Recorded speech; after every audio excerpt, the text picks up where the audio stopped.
Assalamualaikum warahmatullahi wabarakatuh. Alhamdulillahirabbil alamin wa bihi nasta'in ala umuri dunya waddin. Wassalatu wassalamu ala asyrafil anbiya'i wal mursalin wa ala alihi washabihi ajmain, amma ba'd. Pertama-tama mari kita panjatkan puji syukur kehadirat Allah Subhanahu wa taala yang telah melimpahkan rahmat dan hidayahnya kepada kita sehingga sampai hari ini kita dapat menikmati kehidupan dengan sebaik-baiknya. Salawat dan salam semoga tetap tercurahkan kepada junjungan alam Nabi besar Muhammad sallallahu alaihi wasallam yang telah memberikan petunjuk jalan kebenaran kepada kita dengan agama Islam yang kita anut sampai hari ini. Para pendengar yang budiman,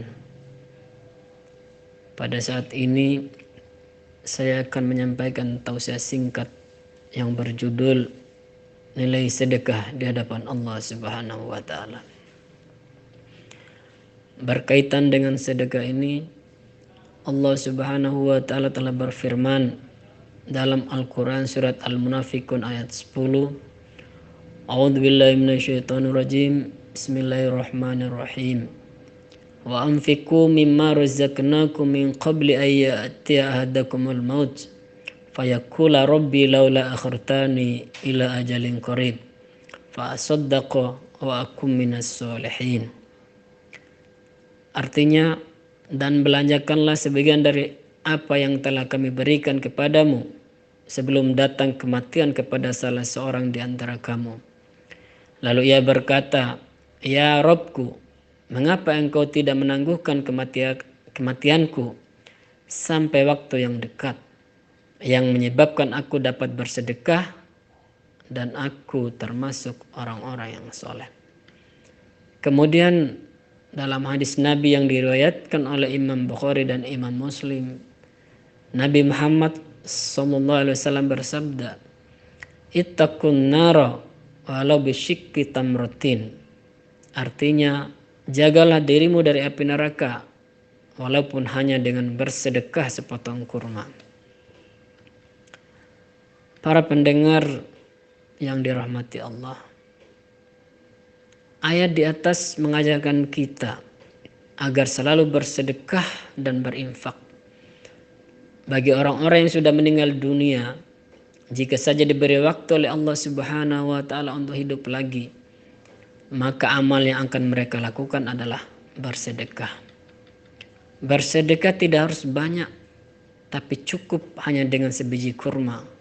Karena dengan sebiji kurma itu, sebagaimana yang disebutkan dalam hadis di atas, dapat mengantarkan kita selamat dari api neraka. Artinya, sedekah memiliki nilai yang begitu luar biasa di hadapan Allah Subhanahu wa taala.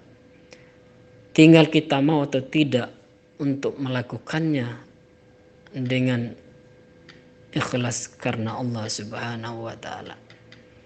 Para pendengar sekalian yang dirahmati Allah, berkaitan dengan sedekah ini dapat kita perdengarkan sebuah kisah ketika Sayyidah Aisyah radhiyallahu anha membutuhkan seorang budak untuk membantu pekerjaan rumah tangganya.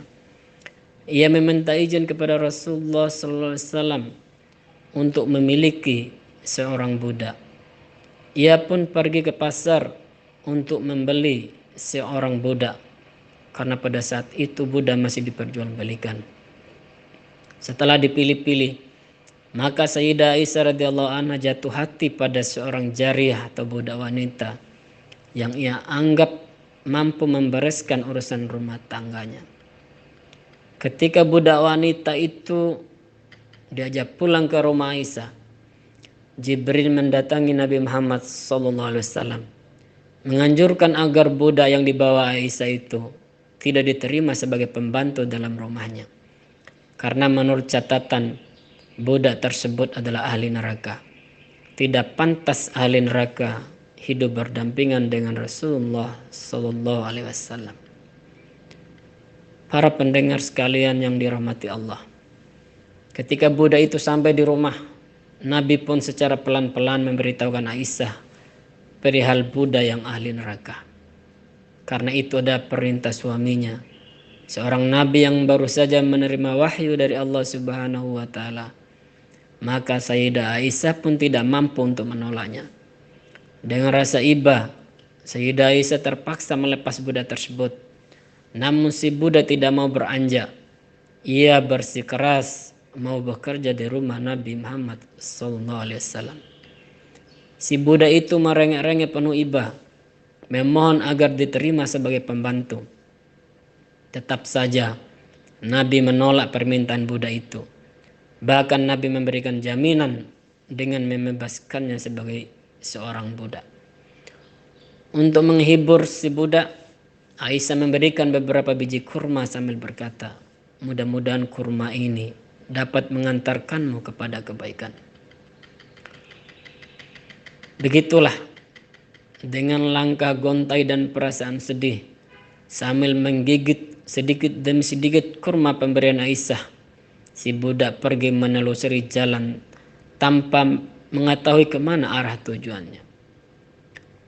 Di tengah-tengah perjalanan, si budak bertemu dengan seorang pengemis yang kelaparan dan meminta belas kasihan kepadanya agar diberikan sesuap makanan untuk mengisi perutnya yang kosong.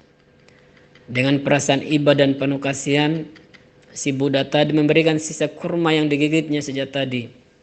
Si pengemis pun berterima kasih dan memakan sisa kurma itu dengan penuh gembira. Pendengar sekalian yang berbahagia, memperhatikan perilaku budak tersebut, Allah Subhanahu wa taala merubah posisi budak yang tadinya ahli neraka menjadi ahli surga. Lalu Jibril pun segera menghadap Nabi Muhammad SAW, memberitahukan agar budak yang dipulangkan tadi segera dipanggil kembali, karena saat ini dia sudah menjadi ahli surga berkat memberikan sisa kurma untuk pengemis yang kelaparan. Begitulah budak itu pun dicari sampai ketemu dan akhirnya menjadi pembantu Rasulullah SAW.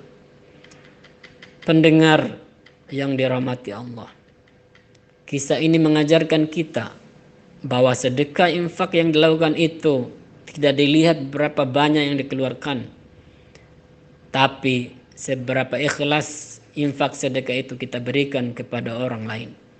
Infak sedekah yang jumlahnya banyak, yang diiringi dengan tujuan pamer dan riya, tidak akan memiliki nilai apa-apa.